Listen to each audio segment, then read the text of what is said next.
Next up, we have demo number 8 in fraud detection. We have Fintelligence.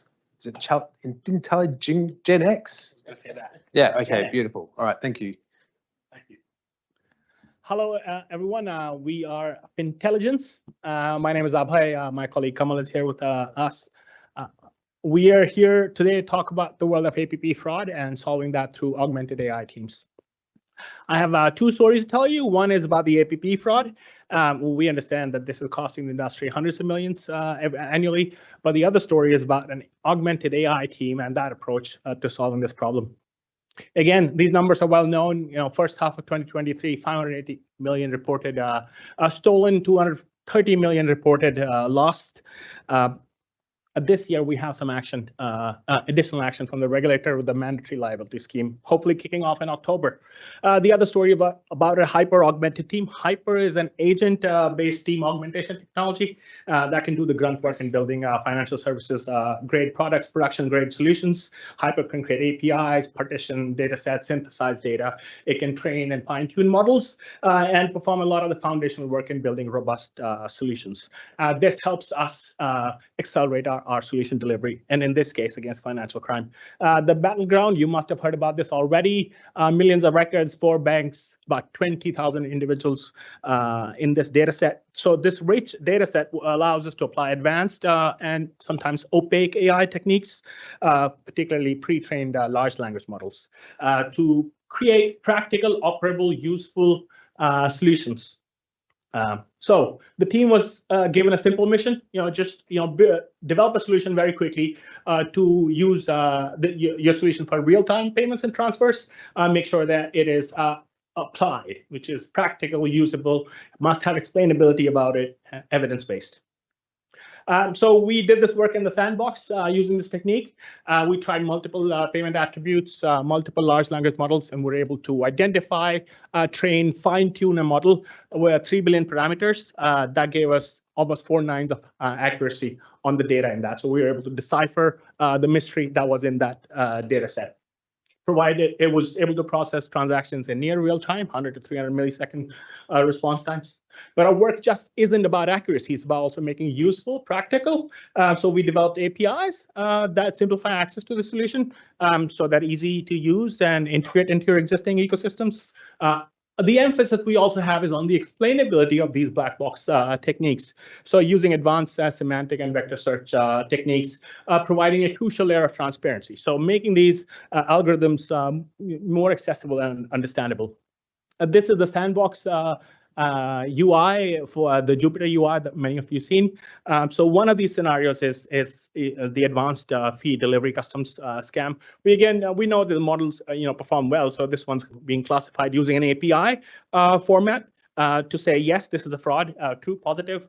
But that's not it. The models or the technique also allows us to identify, okay, well, the merchant name and the narrative were the key risk factors in coming to that decision. Again, mind you, we did not tell the technology that these are the factors that you must think about. That was able to experiment with them and come up with that and provide that as part of the context.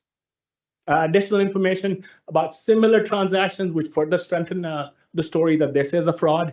Also being able to help investigative analysis using that. But bringing this all together, it makes for a more compelling case for the end user to deploy it. An impersonation, a purchase scam, what we saw in this case, specifically classified as a scam because of a key factor, which was the transaction category, which was transfer. Apparently, this organization doesn't accept this transaction category. Another payment with a different category, like shopping or clothing, perfectly fine. The model is able to say it's not really. So the point I'm trying to make is that the models or the techniques are able to look at the nuanced context, which sometimes is changing from merchant to merchant to merchant. It's able to build that in and make nuanced predictions based on that. An impersonation scam, again, a telltale sign of a zero bank balance being introduced. A red flag, but not always decisive. Again, we have a number of these insights So that, such that you can redact a large amount of payment information and still get comparable results, which means that the concerns about data privacy can be alleviated, concerns about fairness, bias can be alleviated if you can just remove those properties and still have the models perform well on that data set. Okay, so in summary, let me see. Okay, well, we're able to predict this data. We're able to analyze transaction data, identify broader patterns, put them into action defensively. Emptying a bank account, you'd be surprised at how many times people have said to me, that sounds like a no-brainer in hindsight. Unusual transaction categories, sizes, merchant specific. These are dynamic and complex issues, but we show that these black box models can be trained continuously to develop that context and be able to respond with that. So in summary, we leverage a small agile team augmented with Hyper, which is our internal technology, to develop an API-based solution that works in a disconnected sandbox environment against a completely new data set with limited information of the topology. We wanted to go from 0 to 100. Well, it's not 0, but 10 to 100 in building this and demonstrate that this technology can work. Again, but you know, we're not talking about silver bullets. We're not saying we have the God AI algorithm. That's not what this is about. We understand that this is about measures, countermeasures, and then some. So our focus is on speed and agility. By using this process to adapt to the dynamic landscape of the threat evolution. In the real world, transaction monitoring is relatively automated and straight through, but the rest of the cycle is slow and labored. It's primarily driven by experts and committees that look at this information, accept it, create rules out of this, and then put this in production in some kind of a safe way once you're confident that can be done so. So our challenge is not just detecting threats, but actually creating actionable insights and rules on that technology so that it can be put into production. That's not, so that's what we've done. We have other work in progress. We're looking at building evasion and collusion strategies so that we can challenge the models. Sometimes, it's the data is too simple to tell. We believe that as the regulatory landscape changes, some of these things like evasion and collusion will start to become more important. We want to stay ahead of that game. We're looking at encryption to strengthen our capabilities, data privacy capabilities. We're looking at RAD techniques to have more context to be able to explain better. But key thing that we're working on is we're looking at LLM to rule translation. So we're looking at what are these model insights?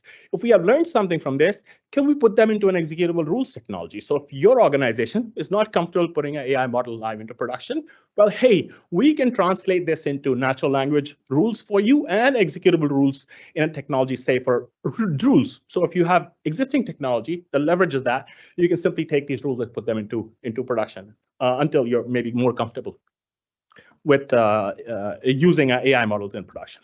It allows our technology to just work effectively in the background. Yes, so we're not in the front. You use the existing technology that you have, but we work in the background, give you executable recommendations, and you can approve them or give a go ahead for them very quickly. So that's us. Thank you for listening. Our goal is to be faster. We're doing some of the work, but we need you. Yes, we are looking to. We're hiring. So if you're interested, you're passionate, we'd love to have you. If you're the industry, we want to test and validate some of this.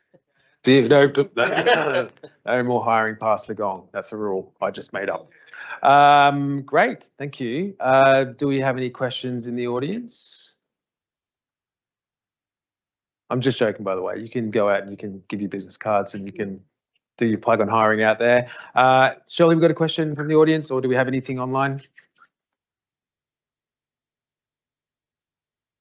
Just interested in the point around. Sorry, get a little bit closer to the mic. Sorry, I was just interested in the point around merchant name as a predictor for APP. Is it okay to just explain that a little bit more? Sorry, on what grounds it was a good predictor? Yeah. Well, it turns out that in this specific case, when we did the analysis after the fact, that this merchant name actually had a behavioral pattern for previous frauds. Previous fraudulent transaction in this. So whether the model was able to adapt that information, whether that model information was available to the bank for last week, last month, and perhaps they hadn't actioned it. If that's how you can imagine it, again, this is a synthetic data set, but the model was able to pick that up and say, hey, you have some records which represent this attack pattern, and that should get. is classified as fraud. I'm going to go to you. So how do you prevent these from becoming generative AI models whereby people are creating new and more interesting ways of committing fraud specifically to avoid detection?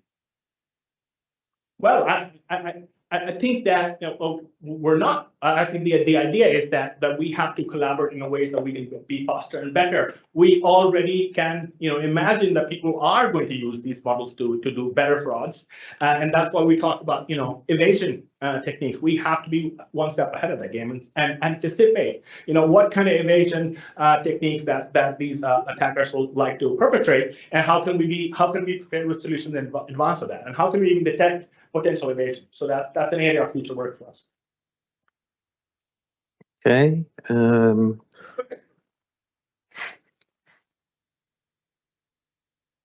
Sorry, very interesting work. I think one of the things I want to understand from your experience with the Sandbox is what was the biggest insight that you got from synthetic data, and how will you actually transfer this knowledge that you learned here into a real world scenarios? Basically, what's the next steps when you reach a client and you have this API?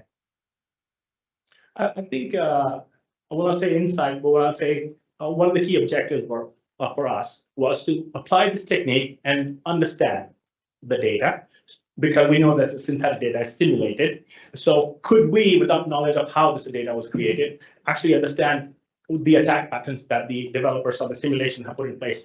And that's something we were able to do, and we were able to write that down into natural language.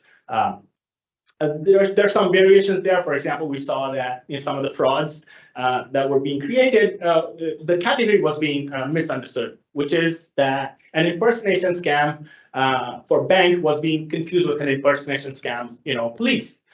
Suggesting that maybe perhaps the impersonation scam is an impersonation authority scam. Yes, who knows, right? These are just business names that we put there, but really the idea is that the intent, or trying to identify the intent, is that this is an impersonation scam, someone pretending to be an authority trying to command you to do something. Okay. Do we have any questions online? No. Okay. There was a couple more in the audience. Sorry, to you. So Matt, got a question, because I used to work in fraud enough time. So how do you separate between correlation and causation in terms of like the transaction name? Because I don't know how many people used to work in fraud long ago, but like cotton traders had incredibly rubbish security, and like every 3 months, cotton traders would have been broken into, and their transaction information taken into account, and payments would go through. So that payment for the cotton traders thing would be flagged as fraud, but everything else related to it. So it wasn't cotton traders that were fraudulent. Like generally, cotton traders would be fraudulent, but how do you get rid of that in your data?